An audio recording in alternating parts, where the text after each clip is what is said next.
It started. Last one of the day. Last one of the day too. Cool.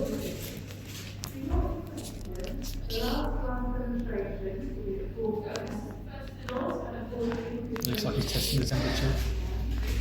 I think he's testing the temperature.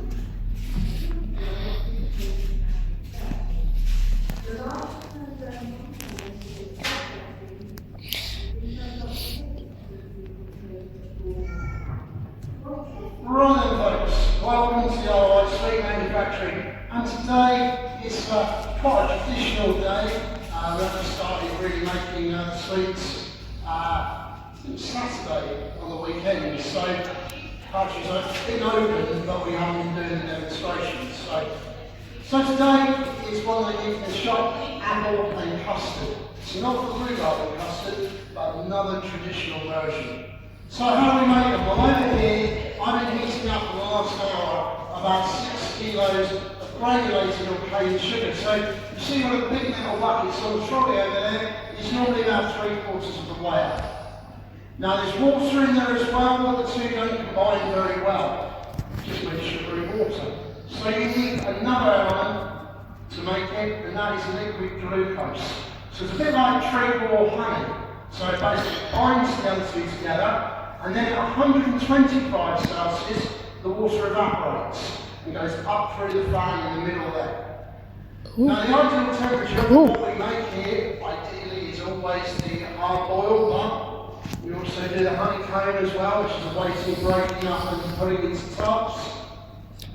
The ideal temperature for both of those style of sweets is 148 Celsius and no less. Can go up to 154 Celsius, but we're not doing anything extravagant like the first set of sweets on the second shelf from the top there. That is our spearmint humbugs. That's one of the ones, or the ones, the black and white ones on the top. The bullseyes, they're black and white stripes. So stripes, you need a little bit more heat in them. You can probably go all the way up to 154 Celsius for those. Right, so it's up to temperature. So now what I can do is actually bring it over, and you'll see I've set up a little like rectangle on our cold table. Now the cold table is where I'm going to pour the mixture onto, so that then it will actually try to keep its temperature a bit longer, but also give me that control when I'm coming to putting colour and flavour together.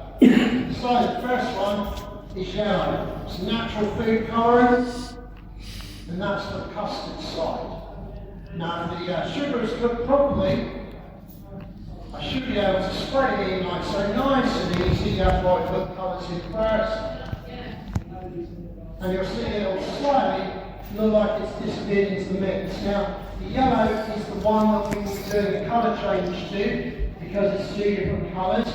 You don't want one sitting on top of the other, bleeding into the other. So the next one is green, very strong colour green, so you don't really need too much for that one. You just give that a spread. Now you see I'm leaving a little gap in between the two. That is where we're actually going to break those two pieces apart later on. Now then, flavour. They need assistance. So the first thing we're going to add is dextrose powder. Now if you know anyone who's diabetic, dextrose tablets are made from dextrose, and basically all we use it for is a sweet powder, but it uses it to actually soak up our liquid flavour. So there is the custard going on the top, just encase that over the top as well. Now it looks a bit of a rough and ready stir, but there are ways to actually sort it out as we go along. As I said, it will have a colour change.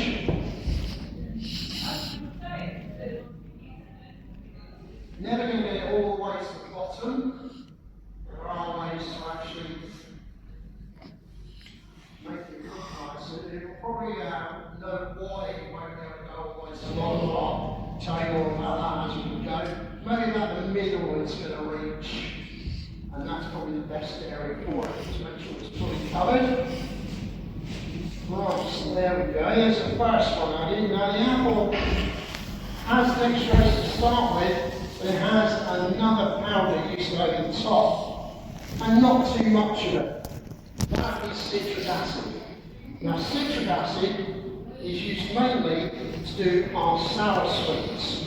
So things like rhubarb custard, or sour watermelon, sour fruits, acid drops, many different types that we make here. Plenty more as well that we could make, but I'll don't use those because we try to steer to the traditional. So you can use any sort of flavour to make things sour. The problem is you can go into the realms of things like sour bubblegum and sour candy floss. It's not really what we're looking to do here. We try and steer to the tradition. There we go, that's all the colours added. Oops. Thank you. Right then. Now to work with it. So that's everything I did. They are all natural, they are all vegan and vegetarian friendly as well. So using the scissors now, you'll see why I couldn't get all the way to the bottom, because a skin has formed. So that I should be able to put my finger underneath, and now where I left that gap, I can just cut in between the two, like so, and separate. Now you see, I can use that skin to pick it up and then turn it over on itself like so. Now this will cool it down nice and evenly. It will also start to form the skin on the opposite side, and will also then start to make it look a lot nicer as well. There we go, this should pose an opportunity as well, or video opportunity. You can also fiddle around with it and do a slow-mo. Are you recording? We're recording for the past 7 minutes. I'll try and hold it a bit longer, there you go. There we are. Now then, it's still running approximately about 110, 120 Celsius at the moment. So to get it down to the temperature we ideally need to use our machinery with is about 60, 65 Celsius. It's due to one or two things.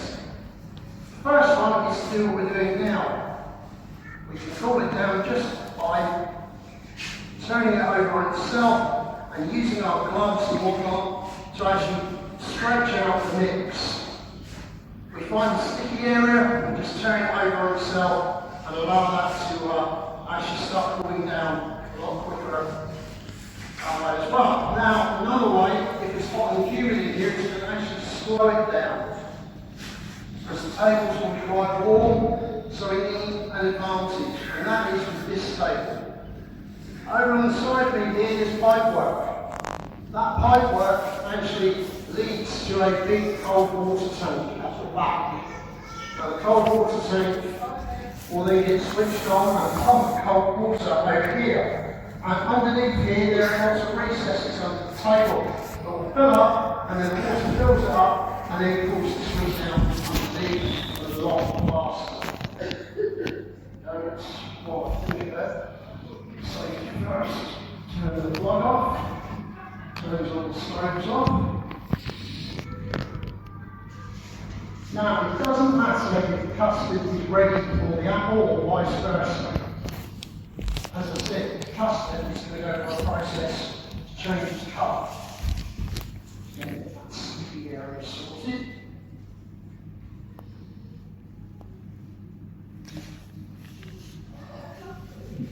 So the apple, while this is being worked on, is going to go and actually sit on our table beside me. Now that is our hot table. Now under there are elements that will keep this running warm. It won't actually reheat it. It will keep it at steady temperature while I'm working on the other sweet. And then I will be assured that I can use this at the later date to actually help do the patination and then put it through the machine. So that was a little trick. You can put a little bit of a pinch out on it. This is Italian talc. Now it doesn't affect the sweet.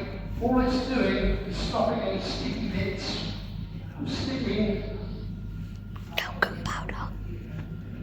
to the table here. Just do a roll up, and there we go. Right, and while that's going on, this bit is coming with me over to the polling machine. This is shape and appearance at the moment.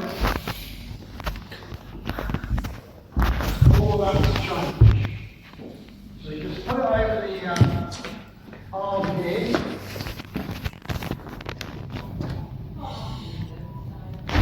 Then try to get it to stretch out nice and evenly between the bars.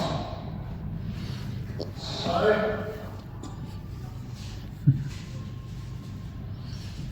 He's trying that a bit hard. slightly more over than I like it, but we'll see how that works. Might fall off the first time. Yeah. Bye bye. My pan was cold, so it's actually going to help me a little bit now because it's actually cooled it down a little bit more. Don't do it too many times though, because if I do, I'll lose all the heat that is in it, and it'll go like a brick, and I won't be able to get it through the next stage, which is putting it through lots of cups. So they can see it going down. Hello. So it's still warm, it's stretching out in the zone. So nice even out on one arm, stretching out between the other, stretching out again, there we go, that's what I want.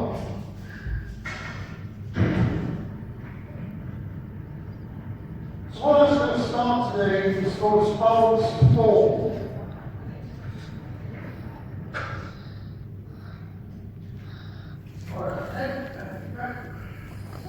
So we'll start into it. Didn't get an even amount. There we go.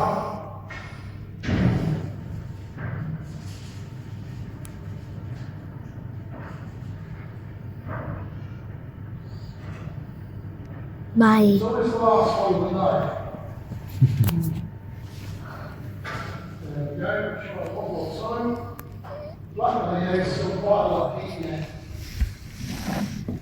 Luckily, the hot table, the cold table, has been heated up over the course of the day with the other 3 loads that I've done. Now, ideally, what I'm trying to do is get it to actually start to fold over on itself, like a big mixer that you have at home. That then will start to trap air, and as you can see, it's starting to do it. It's changing the colour to a more brighter yellow, or a pastel yellow.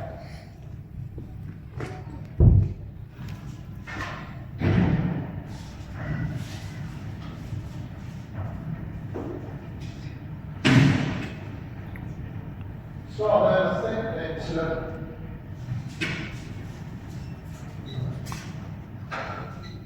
like that. Whoa, most of that came off.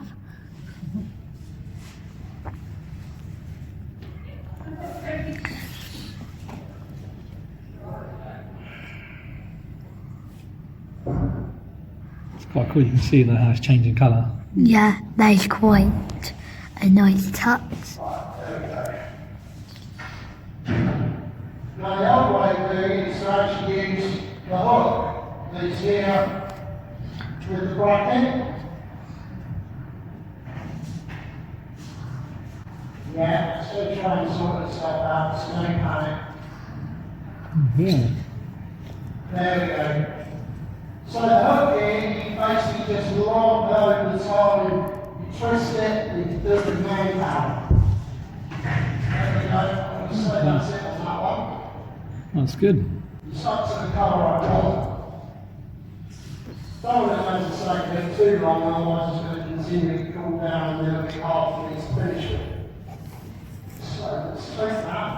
And then the next stage, just bring it over to here. And give it a little knead. Big muscles, really. Just get some nice Yeah, warm good. colours come through. That's the other Here's a bait, guys.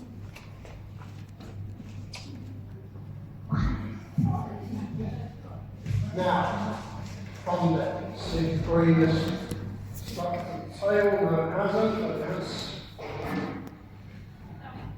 So let's get this rounded up.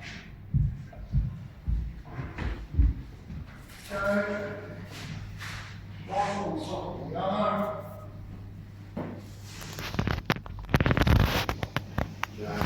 Stretch out, tie it up there.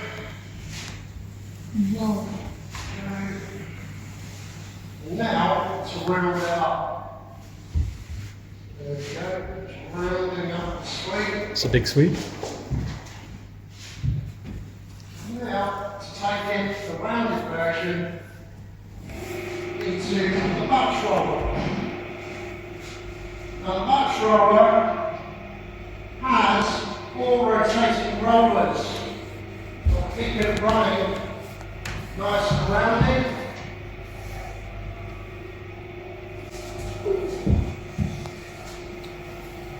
Straightening it out, release the rollers, like so.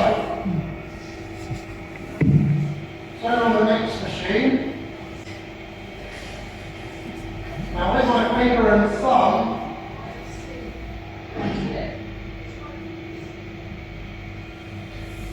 I can start to stretch out the opposite side. Like so.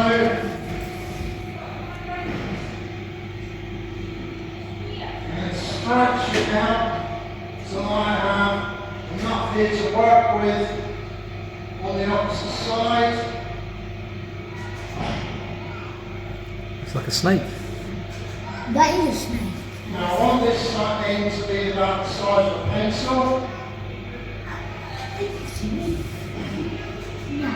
It's going to go through our baby roster place.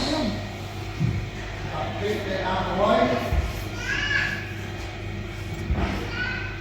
And there we go. So, let's just put that through.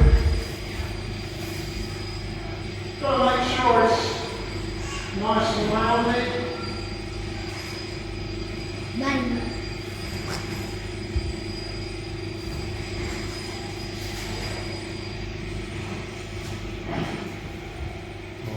There we go. So what that's doing effectively is going into our baby roster class. Now in there is a large spinning die or coil that has the form on it. So what it's effectively doing is as the sweet mix goes in, it punches it into shape. So that then it will come out the other side on a little daisy chain that will then start to form that sweet, which is a rounded sweet with a little bit of sweet left in between it. And then it goes down the conveyor belt and then onto the metal carousel. And above it is got a large cold fan that pumps loads of cold air onto the mix. So much so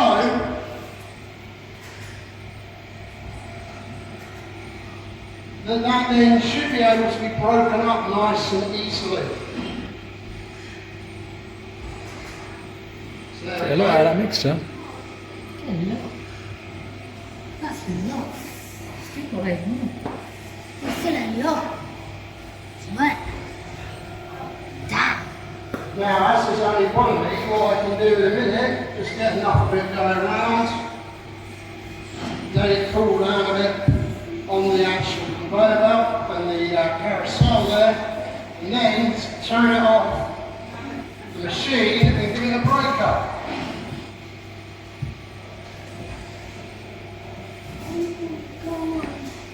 There we go, so do that now.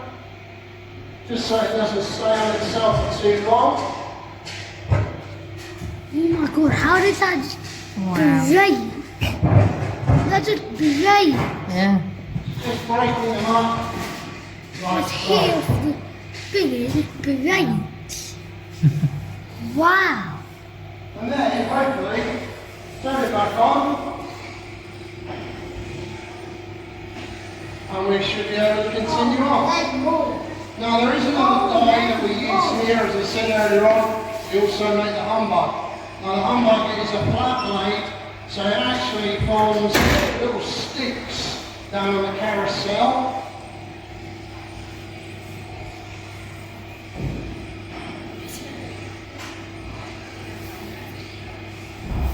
Now it isn't their final destination. The final destination for our sweets is behind in the big copper pan at the back.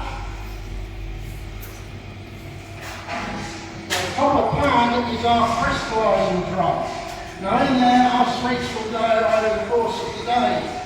This being the last demo, what will happen is this machine will be turned on and then it will go through a process by adding water to the mix while it's spinning, and then also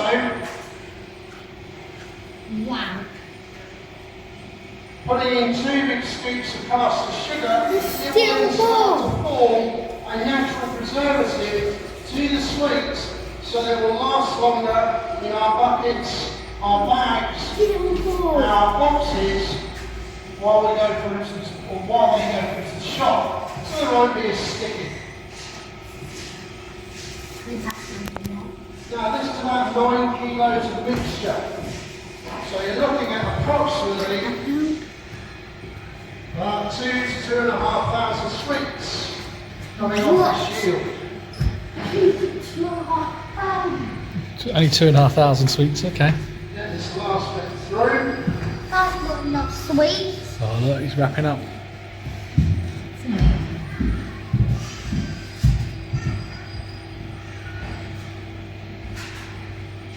Go nearly there.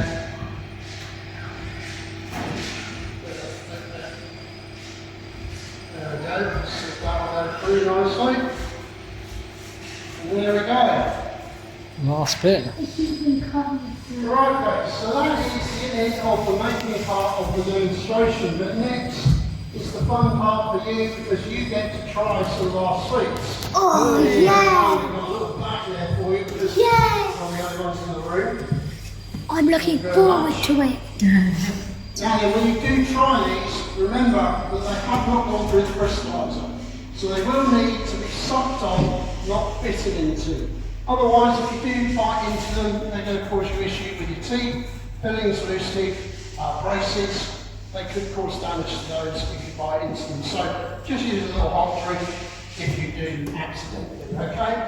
Thank you very much for coming. I hope you enjoyed yourself. Please enjoy the rest of the day here at Allen Bay on the Isle of Wight and enjoy the sweets. Thank you very much for coming. Thank you. Hold it. Don't end it. Sure, we do it the old-fashioned So let's do those sweets now. You kind of give As us. I say, if you don't enjoy them, come back with them. I will myself give you the money. There you go. So there you Suck go. only, remember? I haven't got a sample. They're amazing. If you don't enjoy them, I will take the hit of my own wages.